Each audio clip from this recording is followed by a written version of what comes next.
Hello, hi everyone. I hope you are living a fantastic life. So, in this session, which is our episode number 8 of the Experience Adda, we'll be having with us Siddhi Pandare from VJTI Mumbai. Yeah, yet again, we have a person from VJTI Mumbai, that is my college, and she has received numerous admits for masters in ECE.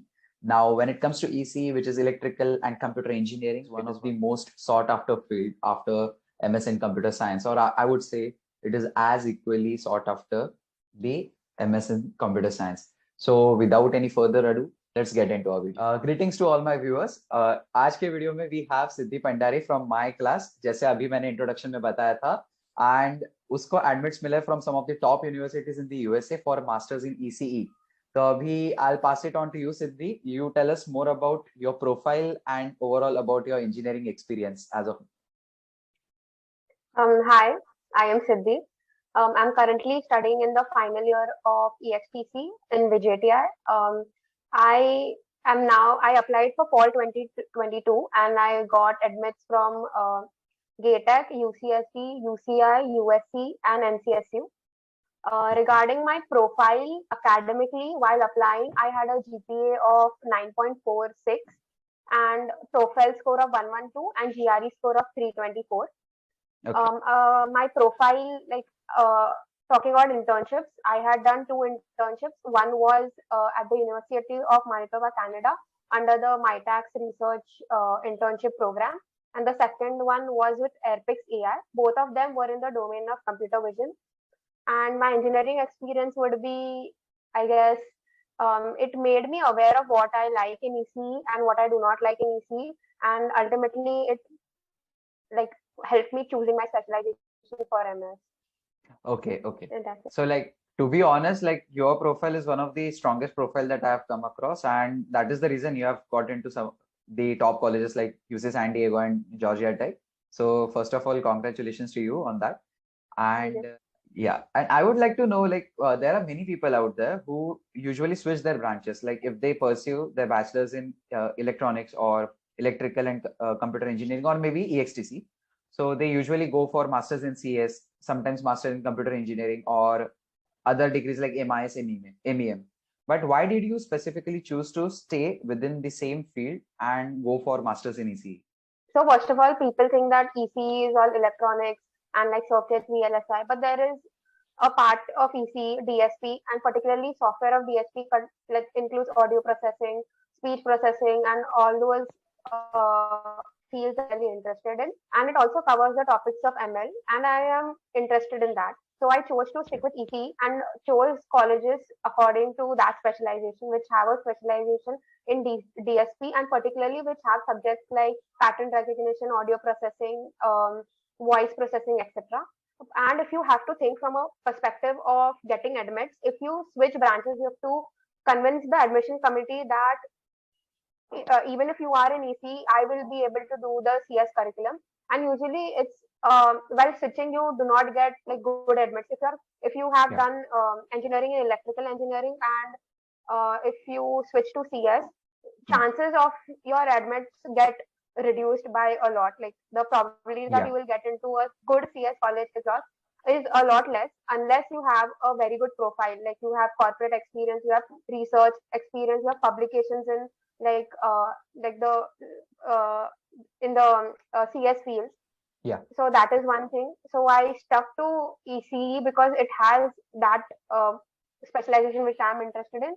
And secondly, it's easier to get admits if you have the same undergrad degree as that of your MS Okay. degree. Okay. Yeah.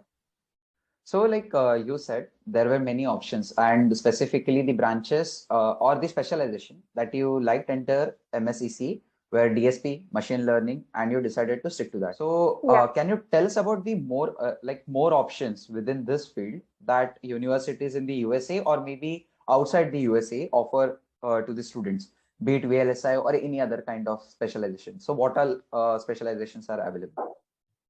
So if I say the top specializations in ECE would be DSP, and in DSP there are ML subjects also. There will be computer vision subjects also. Like University of Michigan Ann Arbor has two specializations. One is only dedicated to computer vision, and one is dedicated to signal processing and machine learning. Secondly, there is optics. Georgia Tech has specialization in optical engineering. Then there is computer system and software, which is and this is also a top specialization, computer architecture, then embedded systems, all that comes under that. Then some of the universities have separate program for robotics. UCSD has a program for intelligent systems and software, I think it is called. It covers robotics, ML, everything related to that. Then there is ocean sciences, which not many people go to. Then in TAMU there is I think net and also networks and systems, networking that, and NCSU has a separate program for networking. Like even if you do not want to do MS in ECE, you can take MS in only networking domain. So that is an option. Then I guess VLSI is famous. Like and VLSI there is like analog VLSI, then digital VLSI to see which is because I think analog VLSI sometimes goes into analog integrated circuits. So I would say that do your thorough research. Don't only see the ranking of the university, but also see the specialization, and within that specialization, what courses do they offer. If you say you like VLSI, but they do not cover more like any of the digital VLSI or analog VLSI side, then you might not like the course. So doing a thorough research is very important. Yeah, and it's like if you see Indian colleges, we assume that if you go to engineering, they will have all the subjects there. Like undergrad, we had all the subjects, right, from fiber optics to pattern recognition, all the subjects. But in MS-ECE particularly, there will be some specializations which will not be offered in electrical and computer engineering, or it will reside in some other department. Like TAMU has different electrical engineering program and different computer engineering. I'm not saying computer science. Computer engineering and electrical engineering is different. Yeah. So and UCI, like on the surface level, it will say that we have research in ML, signal processing, all that. But if you dig deep, you will see that UCI only offers two specializations. I think that is in integrated circuits, and the second one is I'm not sure, but it's related to circuits and devices. So there is no ML and stuff. So if you want to do ML or if you want to do a data science, you have to choose universities accordingly, and you have to research a lot into the specialization and the courses that they offer. So yeah, that is like a overview of the specialization part of the MS ECE. I mean, that was a fantastic answer, and viewers will get an idea about all the specialization available under ECE. So just I'll recall all at once, and I'll just say अगर आप EXTC कर रहे हो, like if you are pursuing EXTC engineering or electronics or electrical, then you will come across subjects like digital signal processing, digital image processing, then e-security, cyber security, pattern recognition, that which is related to ML, VLSI, computer networks. So you can get an idea that EXTC as a field is quite vast, and when you go for masters in ECE, you will have options or the specialization both from the electrical as well as the computer science field. And there are some interdisciplinary specializations as well. So this is going to be one of the highest paying degrees out there, MS in ECE.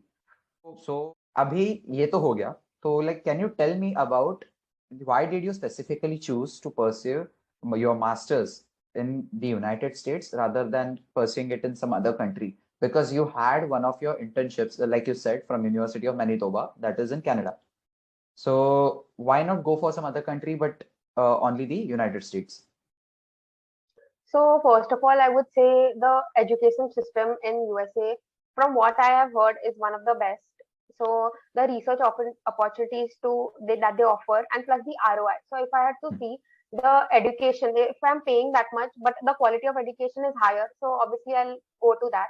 And second of all, various parts of USA, they have various first of all, cost of living, and secondly, the temperatures. So where I personally, I think I'm inclined towards Georgia Tech. The temperatures are not that drastic. Like if you see Manitoba, it goes to -7, -8 sometimes. So if you cannot study in those like sub-zero temperatures, it will be definitely a deciding factor to which country you go to. Then I would say the research opportunities, like you just don't have to think about like you do MS, then what do you do after that? If you Hmm. see like the entire Silicon Valley and there are so many startups come in USA and there are so many companies that recruit in US. My ultimate goal was at that time when I was applying for MSEC that I wanted to do a PhD. And USA has some of the colleges, like some of the colleges in USA, they offer PhD in ML. It's not PhD in MS, PhD in CS or PhD in EC. It's PhD in ML. So I wanted to apply to such colleges, and such colleges were available only in USA. So I Okay. think you have to think about, I guess, the first of all the location. Secondly, the what you want to do after MS, like job. How is the job market? Where will you get more jobs?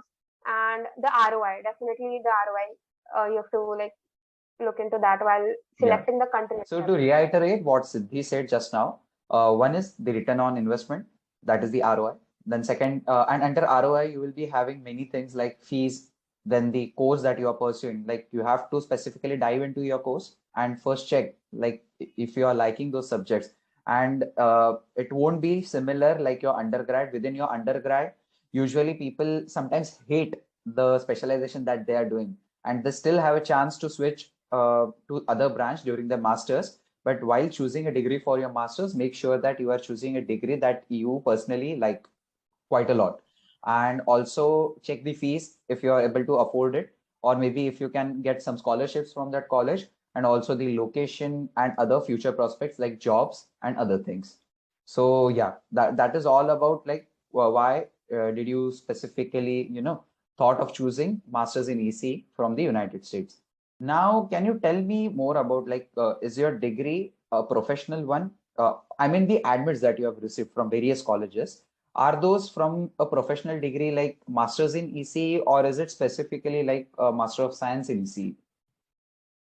So they are all MS in EC. Now MS in EC also like there are two ways you can complete this degree is by opting for a thesis option where you have to take research hours and you have to like obviously do some like research under a professor and write a thesis. Second is a non-thesis option where you have to most of the universities have a exam for that, like a end exam they call it, like at the end you have to write an exam, and even if you don't have that you have to like do more credits in the non-thesis option. But like people think, okay, I want to add this on my own. Karu main Yeah, yeah, aisa? yeah, yeah, yeah. You can. People think that if you want to do a PhD, you have to compulsory take the thesis option. That is not the case. Even if you for PhD, you need to convince a professor to take you under them to pursue a PhD. So even if you take a non-thesis option, it is totally fine. You can, while doing the MS in EC, even if it's a non-thesis option, you can work under the professor under special problems. So Georgia Tech has special credits assigned to solving such special problems under a professor, where you will be given a problem statement and you have to work on it the entire semester and they will give you some credits. So if you make a good rapport with the professor, they might take you for a PhD, like take you as a PhD candidate under them. So Okay. there is a misconception. So there's nothing like you have to do MS thesis only for PhD or you have to do MS thesis only for research. You can do research in both. It's just the way you do it. Like if you don't want to, if you're not sure about the thesis approaching a thesis, writing a thesis, you can always opt for a non-thesis option, but you have to make this decision within the first sem of your MS. Okay. Okay. So the other option for thesis is the capstone project, right? Yeah. Okay.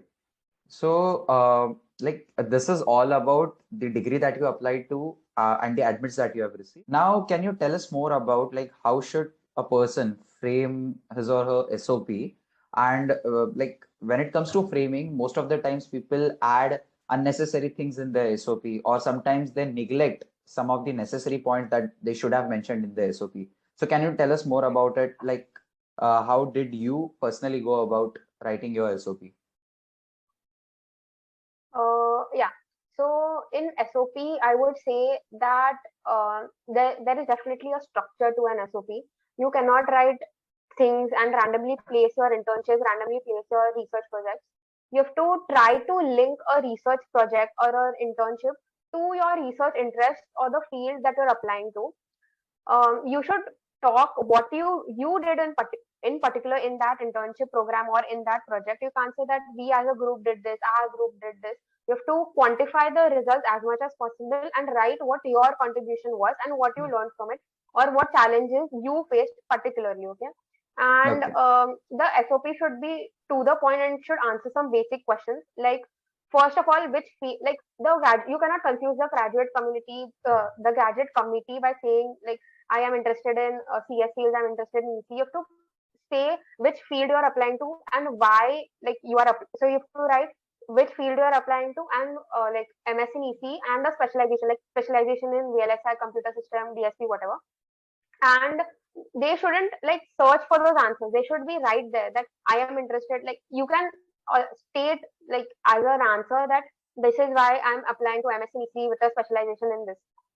Then whatever prior work and experiences you have should be a proof that you are interested in this field and you are ready for this field. Like if you are saying that I have internship in like some digital marketing and I'm applying for MS in EC, they will be Yeah. little hesitant that you should try to link your experiences to the specialization you're applying to, and within that field also MS and EC. If you put some like one or two wireless projects like IoT projects and then say that I am interested in DSP, I'm interested in ML, they will get confused. Like you need to have the same domain throughout your SOP.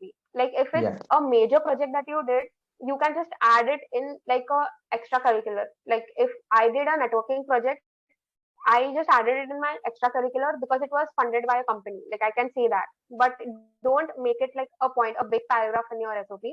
Hmm. And you should state your future goals, and you should definitely add this, like how would you contribute to the university. You can write that I would love to work in this research labs. You just don't like make it generic. Research and say which labs you want to work, which professors you want to work with, and all that. And this is, I think, if your SOP has a limit of 1,200 words, you can add how well-rounded you are. Like I volunteered in two organizations, and this would add to your personality and the diversity of the class rather than like showing how fit you are for MS and EC. But if you have space in it's not exceeding the word limit, you should definitely add your extracurriculars and your volunteering experiences. Yeah, I guess that's it. Okay. So like the overall gist of this, I mean, answer is that you have to first of all link every point uh, in a specific manner. Like randomly, don't put your projects at the first, then internships at the last. So you have to go in a flow, make a story out of it. Like Hmm. for convincing, you have to write a story about your life and the achievements and the challenges that you have faced and you have achieved respectively. And also, like as you said, don't miss out on the important points, and also don't elaborate the unnecessary points in your SOP. Like make sure that the admissions officer or whoever that is reading your SOP, they should get, क्या बोलूं अभी मैं उसको, जैसे थोड़ा मतलब grip पकड़ना चाहिए. Like your SOP should, Yeah. yeah, make them engaged. So वो एक उसका कैच है. And Hmm. ये तो हो गया like about your SOPs.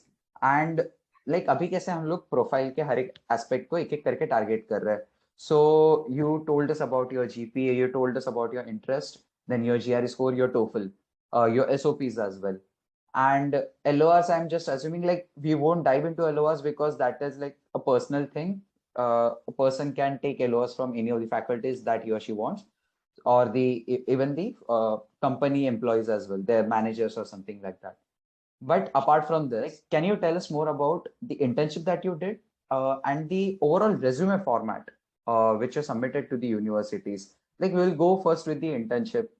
Like how did that internship help you in getting into these universities for MSc? Yeah. So as I said, my interests are in ML, computer vision, and the software part of DSP. So my internship, firstly at University of Manitoba, it was a remote internship, and it was a research internship. So we had to, yeah. And one thing I think I missed in the SOP, which I will like, that is important, is that you have a clear goal of what you want to do. You can't say like if you are interested in MS in EC with a specialization in computer vision. But what is the application of that computer vision? Like Yeah. I wrote that I wanted to, because my FIP was in so my FIP topic is contactless heart rate detection system, and the internship that I did in University of Manitoba was uh, making a body posture recognition platform for patients with dementia. Both of these applications are in healthcare. So I Okay. structured my SOP as in to show them that I am passionate about this field, and which I am. You don't have to lie about anything. If you Yeah. have to just look for that link in your profile in your SOP. So you have to tell them that what your future goals are in terms of like you're interested in this niche of computer vision. So I structured my SOP like that. So University of Manitoba, I did this project, body posture recognition system for patients with dementia, and it was funded by a hospital in Manitoba. The professor was really nice. He explained the project well. He gave us full, I guess, freedom to solve the problem on our own. And later on, like we showed him the demo, and I asked for an LOR, and he wrote one for me. So I guess the internship, I would say that try to quantify your results as much as possible. At the end, there should be some result that you are getting, so you can write it in your SOP. Yeah. Secondly, you should definitely maintain good relationships with your or good contacts with your mentors, because they will help you to like they will write LORs for you. And yeah, there's a template that you need to follow. There is Yeah.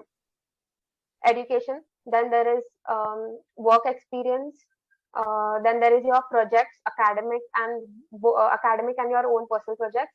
Then people add volunteering experiences and volunteering and extracurriculars in the same title under extracurriculars and volunteering. And Okay. then I guess you shouldn't put like your certifications unless they are like good certifications Hmm. from. Hmm. Just put it in extracurriculars. And resume, I would say that keep it 1 page, max 1.5 pages. Don't go to 2-3 pages. Like they won't read all that. Yeah. And and under every experience, write 2 to 3 bullet points. And like I said, put results, a lot of results. Put your if you've written a research paper, write give your DOI of that research paper. Link the research paper in your resume. Yeah, I guess that's it. Okay. Resume Nee, is like a concise version of your recipe. yeah, exactly. And the specific reason for asking this question was like I wanted to know like how much do the extracurriculars matter in this overall process? And you said like you have the freedom to write about the extracurriculars, but like can you tell us like did that I mean the volunteering and the extracurricular part, does that help? I can't say that for sure, but I know that people usually, if you have a very good profile, like you have many internships, you have many research projects, it won't matter that much. It Yeah, adds to your personality rather than your ability to do MS in EC.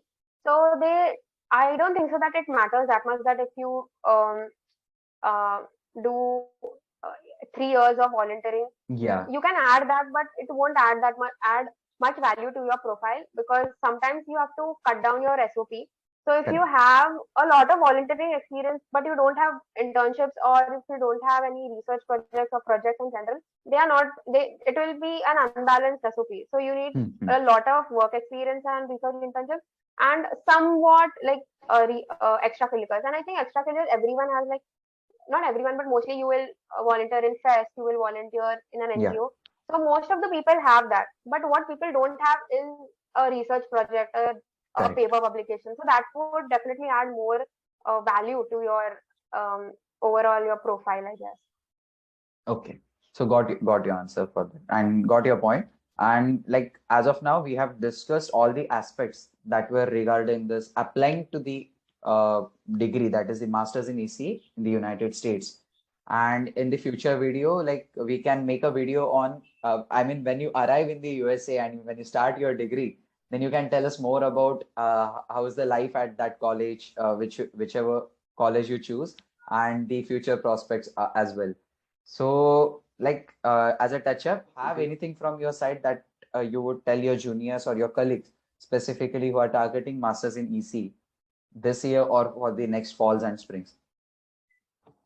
I would definitely say that choose your internships wisely, because as I said that SOP has structure, you have to link everything to your liking. So I would say choose your internships wisely. Don't if you are interested in the core EC, try to take those internships only.